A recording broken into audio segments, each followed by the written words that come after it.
Hi there, this is Lee, and you're watching Conversations with Elan.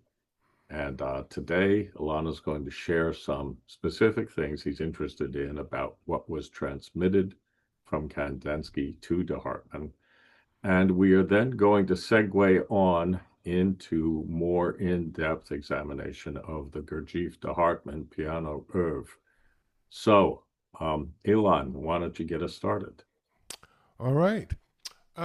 So yes, today I would like to close the discussion about Kandinsky today with um, two readings uh, from Kandinsky's book concerning the spiritual and art, which shows very clearly, specifically, what it was that de Hartmann got from Kandinsky's ideas. Okay, so let me get the book out and I will read to you. Page 66.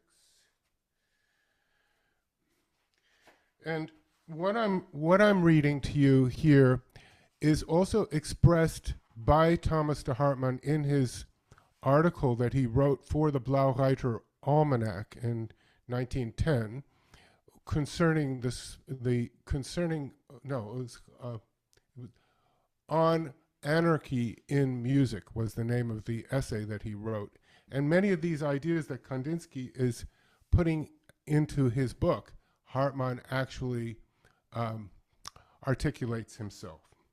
So I want to begin with his discussion of what he calls the inner need, and I want to read to you something that he said about it. He says, the inner need is built up of three mystical elements. Number one, every artist, as a creator, has something in him which calls for expression. This is the element of personality. And of course, he's using his own definitions of these words. We have a Gurdjieff line of work. Teaching has its own definitions of various words. But he says this is the element of personality. Number two, every artist, as a child of his age, is impelled to express the spirit of his age. This is the element of style, dictated by the period and particular country to which the artist belongs. Parenthesis, it is doubtful how long the latter distinction will continue to exist. I assume that means countries. Number three, every artist, as a servant of art, has to help the cause of art. This is the element of pure artistry, which is constant in all ages and among all nationalities. A full understanding of the first two elements is necessary for a realization of the third. But he who has this realization will recognize that a rudely carved Indian column is an expression of the same spirit as actuates any really work of art of today. In the past and even today, much talk is heard of personality in art. Talk of the coming style becomes more frequent daily. But for all their importance today, these questions will have disappeared after a few hundred or thousand years. Only the third element, that of pure artistry, will remain forever. An Egyptian carving speaks to us today more subtly than it did to its chronological contemporaries, for they judged it with the hampering knowledge of period and personality. But we can judge purely as an expression of eternal artistry. Last paragraph here. Similarly, the greater the part played in a modern work of art by the two elements of style and personality, the better will it be appreciated by people today. But a modern work of art which is full of the third element will fail to reach the contemporary soul, for many centuries have to pass away before the third element can be received with understanding.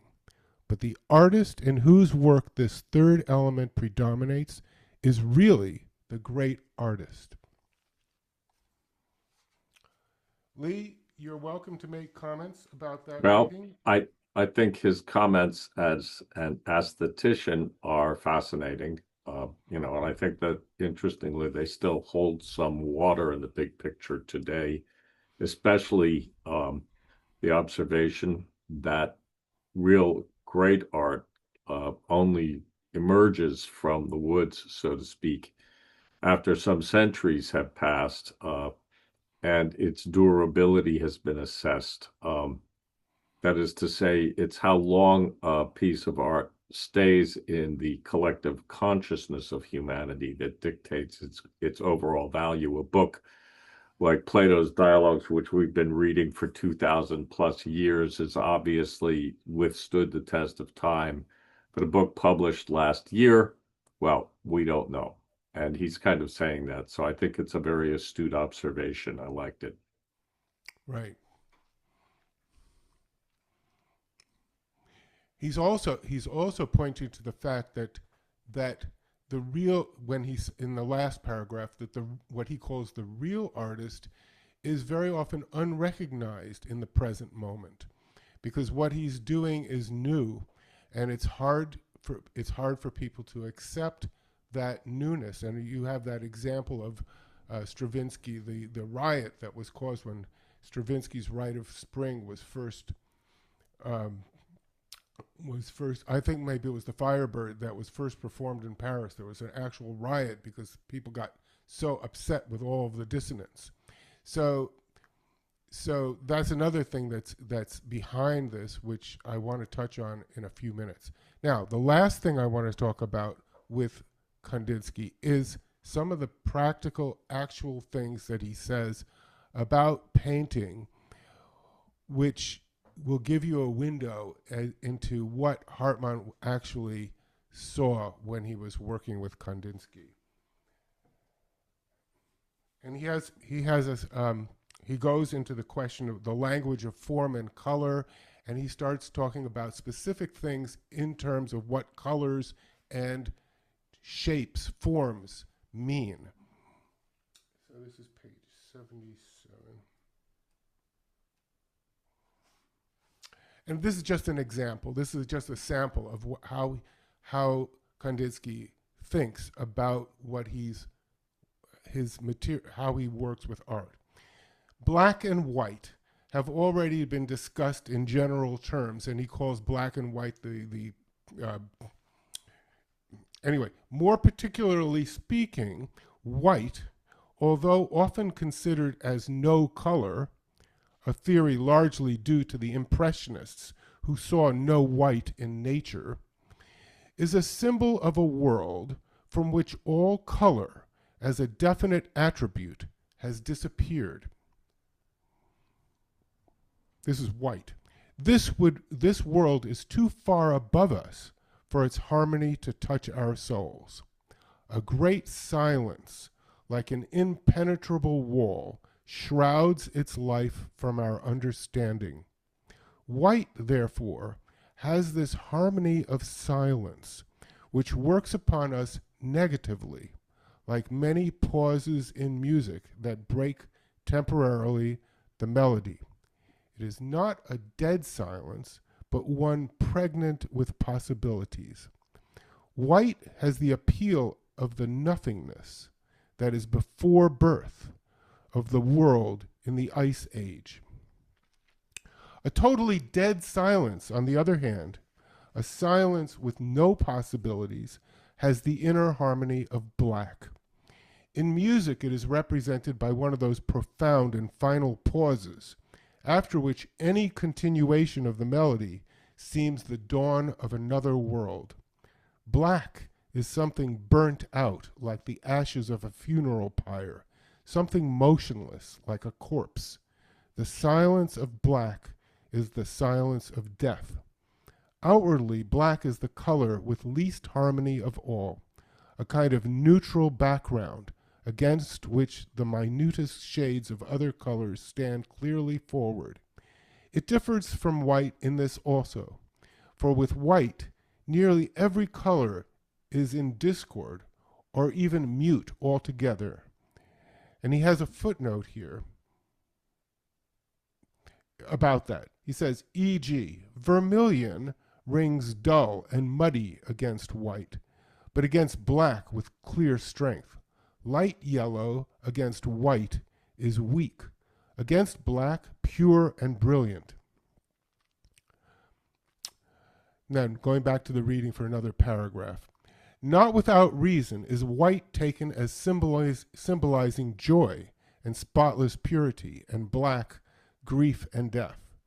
A blend of black and white produces gray, which, as has been said, is silent and motionless, being composed of two inactive colors, its restfulness having none of the potential activity of green, which is the blend of blue and yellow. Um, a similar gray is produced by a mixture of green and red, a spiritual blend of passivity and glowing warmth.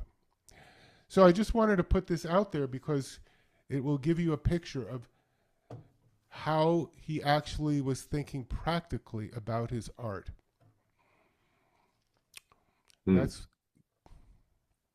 Well, it's interesting because when I think of what his art looked like, it doesn't necessarily evoke his theory for me, but that's okay.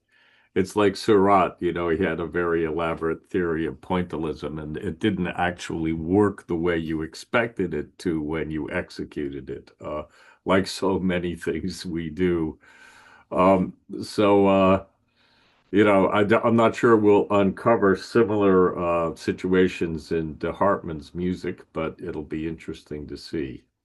But the point is that it opens to me. What I get from this is it opens up Hartmann's mind to start thinking about music in different ways than Hmm. what he had been doing before. And when he gets to Gurdjieff has all these very specific ideas about music and about the laws and all this kind of stuff, which also has a resonance for Hartmann and affects his composition.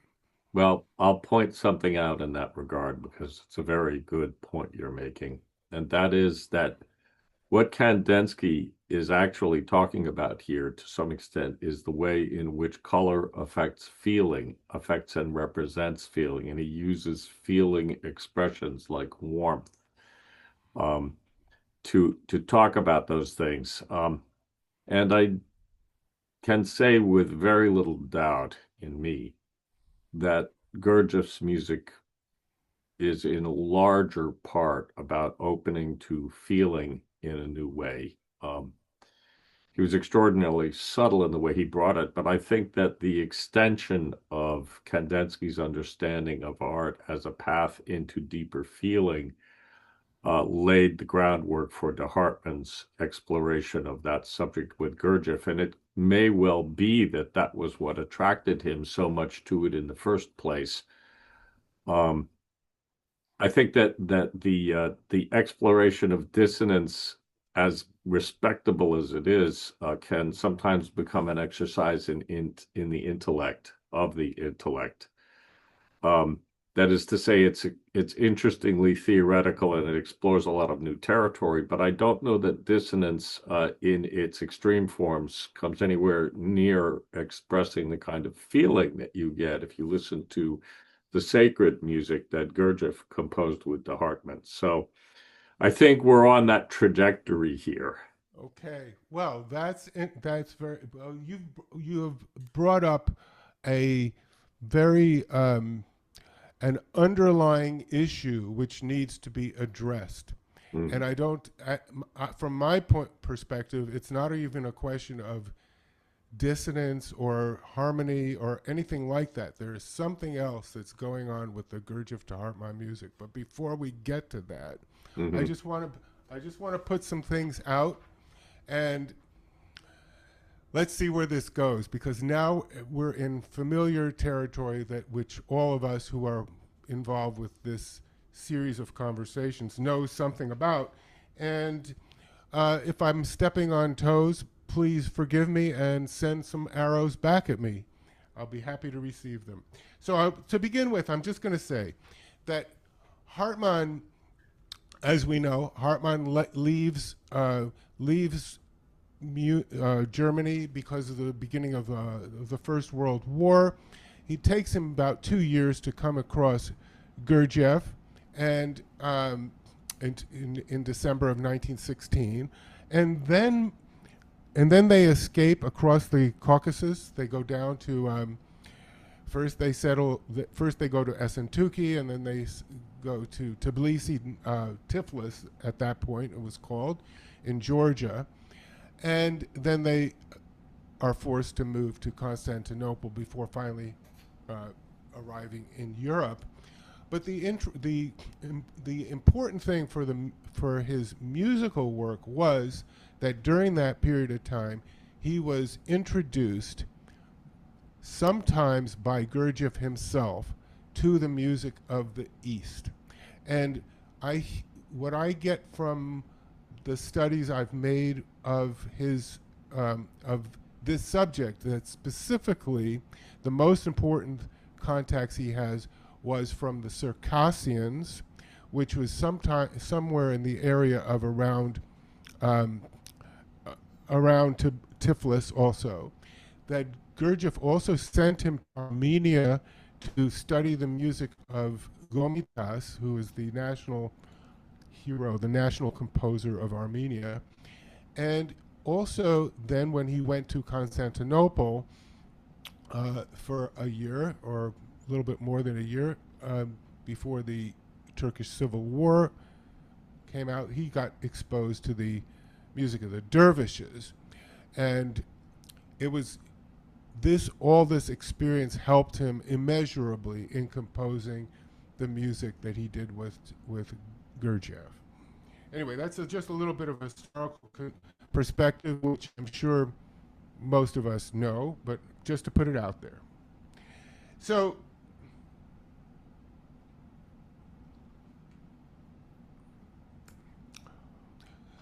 I want to bring up a couple of questions which have been put to me at various times over the years, and whether, and I'm still, actually, to tell the truth, I'm still not clear about the answers completely. I have some opinions, but I'm still not completely clear about the answers. And one of them is that came up the other day when I was talking to the producer for the music that I'm recording in the Netherlands, Gertjan Blom, is whether the Gurdjieff to Hartmann music really is Eastern, because he says that none of this music, Tibetan music doesn't sound like what Gurdjieff composed in the Tibetan mask dance, or the in various styles of music, or the dervish music. There are no dervish dances that he knows of that has those kinds of rhythms. So the question of folklore, what he calls folklore imaginaire, which we know that de Hartmann composed in, this whole subject of in the style of, becomes a possibility. Now, as I said, I have my own opinions about this. I'm not necessarily in agreement, but it is a question that has come up. And one answer that I have found to be interesting and is pointing in the direction of an answer that I'm leaning towards is from Levon Askanian for the Gurdjieff Folk Instruments Ensemble. Because when this issue came up a couple of months ago, again in a different form, I wrote to him and asked him, was the music that they put back into the folk instruments, I'm assuming that most people know about the Gurdjieff Folk Instruments Ensemble. If you don't, you should listen. You should find it online and hear this music, because it's quite extraordinary that he's taken the piano music that Hartmann wrote with Gurdjieff, and he's translated it back to the original instruments. And according to Levon, this music is authentic. It has definite authentic roots, especially in terms of, Levon is in Armenia. He's got connections to the Caucasus area, which is where Gurdjieff spent his childhood. And he says that this music is definitely authentic. It's not just all imaginaire. It's not just folklore imaginaire. Anyway, I'm putting both of those things out there because the answer to this is more complex than just yes or no, in my opinion. If you want to put something in, Well, um, the the musical tradition that in my own estimation, that the Hartmann Gurdjieff oeuvre has always fallen into is that it's heavily influenced by Eastern Orthodoxy. There's a lot of ecclesiastic inflection in the music. There's plenty of hymns. There are a lot of passages that would not be out of place in an Eastern Orthodox church or even a Western one. And the strong influence of Asian cultural influences into Western music is well documented. The Crusades started it off. And there are elements of distinctly Arabic and Eastern music that infiltrated the music of the Middle Ages. That's again well documented and gave a beautiful inflection to it. And I don't think that we can listen to Portuguese fado or Spanish flamenco without taking that influence into account because it's rooted in that to some extent. So there's a lot of blending. I think that I don't know that it's imaginary folkloric inflection. I think that it's got a legitimate 1 foot planted in that soil provenance. right. And I think that's unmistakable. Again, as you pointed out, the other foot is planted in Romanticism. It was certainly reinvented by his influence from Kandinsky, but the Romantic influence was, the whole Romantic music was to inject a new kind of feeling awareness into music. From my point of view, I mean, others, historians or musicians might argue that, but it's pretty evident from the style and the expression of the age was searching for a new feeling. De Hartmann came out of that. So he met Kandinsky, who said, you don't just need a new feeling, you need a revolution in feeling. And lo and behold, there was a revolutionary because Gurdjieff's approach to feeling is a revolution. And the music delivers it in a very gentle way, but it's in there. Okay, well, two things about, well, at least one thing that I can remember from what you've just said, which I find, I think it is actually likely that a lot of these Russian, you talk about the Orthodox hymns, right? Hmm. And we have, the distinction between the Greek Orthodox, the Russian Orthodox. Hmm. We know that that Gurdjieff worked with um, Dean Borsch, right? Yeah, Father exactly. Dean Borsch, who composed hymns at the Russian military cathedral. And I have lately begun to wonder whether some of these hymns, at least, came from Father Dean Borsch, that he remembered them. Mhm. So yeah, Well, if even if they didn't, it was a homage à the Dean, right, is right.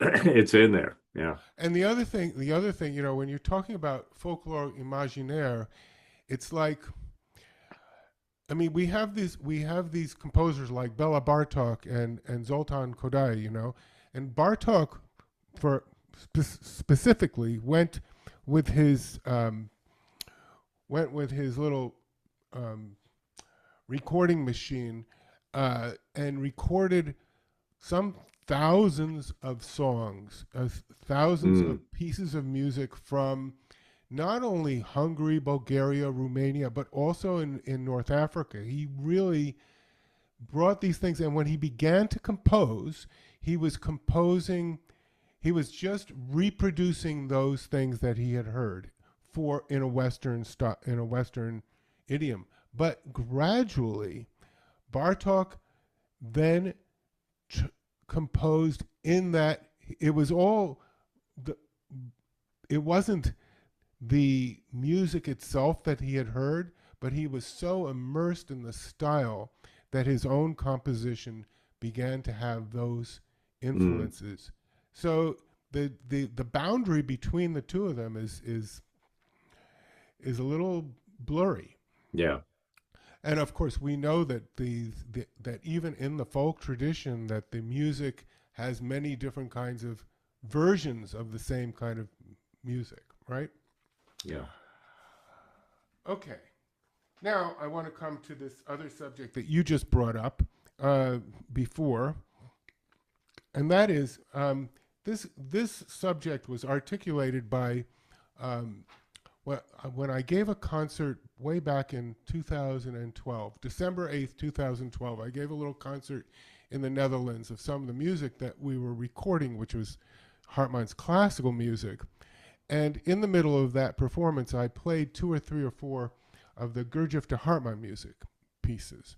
And in that audience, there was like 20 professional musicians from the orchestra and in Hilversum, and there were about 20 people from the Gurdjieff Foundation in that audience. And then there was Gertjan and Guido Tichelman, the sound engineer. And Guido came over to me afterwards, and he said, you know, he had always Guido has done so much variety in his work. He doesn't follow the traditional line. He records everything, and told me, he says he's always prided himself in being able to listen to a piece of music for the first time and see what makes it work. Mm-hmm. And he could not figure out what made this music work. He was extremely frustrated by this. He said, it just sounds so simple. How does it have that effect? And then he said, if you'd ever like to record this music, please, we'll do a recording of that music. So I'm just going to say one thing. It's very interesting that he said that it's just so simple, because you see, the Western mind is addicted to the idea that things aren't good unless they're complicated. right. Right. And well, and as an aside, it sounds, there is complexity in that music. And that's something I want to get to, because it sounds so simple when you hear it, but when you start, if you try to work on it, then you have there are serious problems. I'm going to even use that word problems, and I'm going to try to expose some of them for you when I play some bits and snippets. Hopefully, if we have time today, I want to get to this. We should get to that. It's true. Okay. But let me just finish this, because I guess there's more stuff. What's our time like? Well, we're out of time, but that's okay. Oh no. There's more time behind it. I just ordered more. So, okay. So go ahead. Well, okay. Well, but I do have to finish with this, because you've already brought up this question, and I say go. Go, and go, I just go. want to say it. Okay. So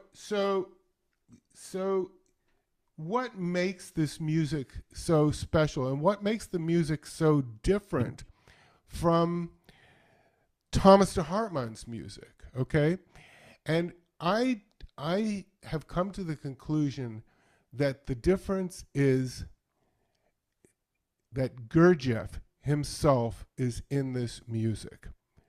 Gurdjieff's substance is in this music. And I just have to tell, I'm sorry, we're going to go over, but I have to tell this story which supports this. When I was in Europe one time, Gertjan showed me Gurdjieff's harmonium. So he had been given one of Gurdjieff's harmoniums by Sylvie Anastasiev, and I picked it up. He said, "Well, would you like to play it?" And I said, "Sure, of course I'd like to play it." And I picked that harmonium up, and there was a feeling that was coming from that object. Just from that object, there was it felt incredibly dense. Something that that something had entered that instrument from being played by Gurdjieff, which was still there. So and that's why I was saying it's not just feeling the way we think of feeling. There is some kind of substance that is transmitted through this, still transmitted through this music from Gurdjieff, which Hmm. is way more than the notes, Hmm.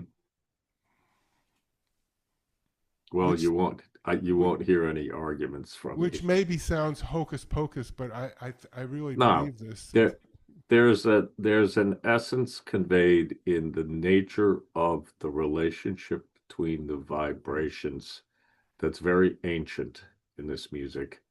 It comes from a time that has been forgotten to our age. And it's that, so we can't identify it. You see, that's why this other gentleman couldn't figure out what made it work. It's too old for us. But we can go back there if we try. Okay, so today to end by playing something, I thought that it would be good before we get into playing the Gurdjieff to Hartmann music that I play for you, that I wrap up this whole series up to this point by playing you the piece that I worked on just before I began to get into the Gurdjieff to Hartmann music. And that was this Beethoven Sonata Opus 110. And what it was, because you will immediately hear, I believe that you will immediately hear the connection that this piece of music has to what we're now going to work on.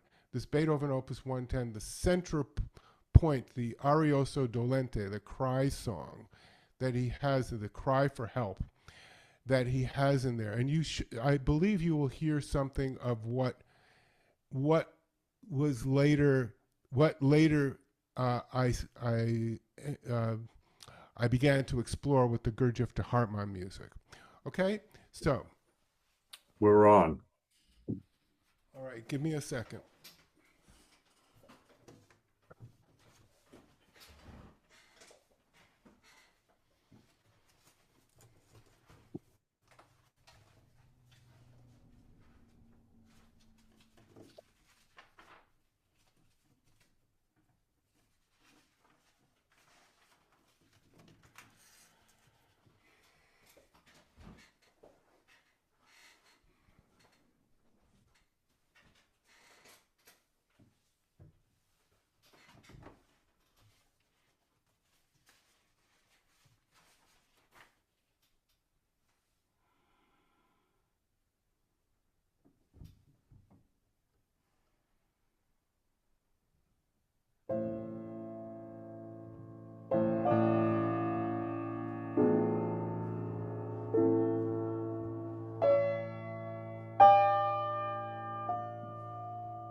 All right. Well, I agree that that is evocative of the direction that the Hartmann took, um, and especially in the beginning, you could sneak it into a Gurdjieff performance, and people would think it belonged. It it opens out into I trying to describe what it opens out into because it's not particularly characteristic of the Gurdjieff de Hartmann Oeuvre. It becomes quite rhythmic, and it rests a lot of its weight on repetitive notes, which is quite interesting. I mean, it's daring to play a note that many times, if you know what I mean. I remember a friend of mine listening to Jimi Hendrix Band of Gypsies, and Hendrix lays into a single guitar note, and he plays it over and over and over again. And my friend's comment was, "No one dares do things like that." But Beethoven got away with it in this piece, and it's quite beautiful. So I thank you. I think that was a very evocative and beautiful piece of music. I will listen to it again. All right. Great. Great. So we're now going to dive headlong into Gurdjieff de Hartmann starting next week, I would take it. Kandinsky will be in the rear view mirror.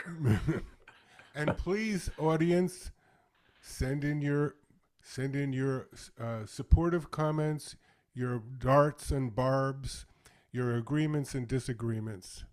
This And is if a anyone great. has a question, send it in and we'll see if Elan can enlighten us. Why not? I can definitely repeat the question. That's for sure.